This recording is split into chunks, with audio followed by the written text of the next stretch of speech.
You ever struggled with knowing what is the right thing to do in a moment?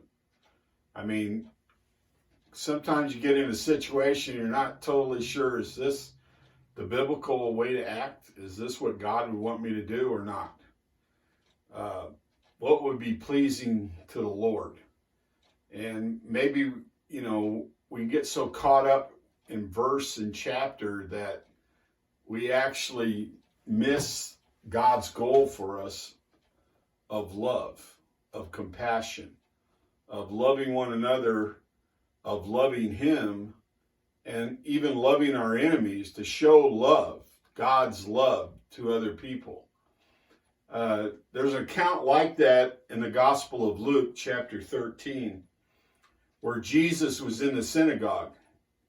In chapter 13, verse 10, it says, "As Jesus was teaching in one of the synagogues on the Sabbath, a woman was there who had been disabled by a spirit for over 18 years. She was bent over and could not straighten up at all. When Jesus saw her, he called out to the woman, 'Woman, you are free from your disability.' Then he laid his hands on her, and instantly she was restored and began to glorify God. But the leader of the synagogue, indignant because Jesus had healed on the Sabbath, responded by telling the crowd, 'There are 6 days when work should be done. Therefore, come on those days and be healed, and not on the Sabbath.' But the Lord answered him and said, 'Hypocrites! Doesn't each one of you untie his ox or donkey from the feeding trough on the Sabbath and lead it to water? Satan has bound this woman, a daughter of Abraham, for 18 years. Shouldn't she be untied from this bondage on the Sabbath day?'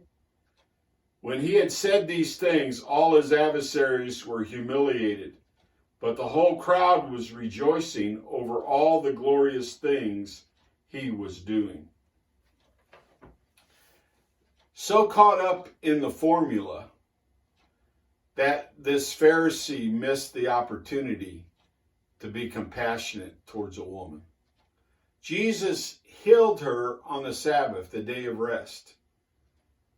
But it's okay to do good on the Sabbath. It's okay to love on the Sabbath. It's okay to be compassionate on the Sabbath. What of us? Maybe our formula isn't rest on the Sabbath, but there's something in our life that keeps us from seeing the hurts of others, keeps us from reaching out, keeps us from telling them about the love of Jesus. Let us be caught doing good to those who are in need. Until the Lord comes in the air, keep looking up.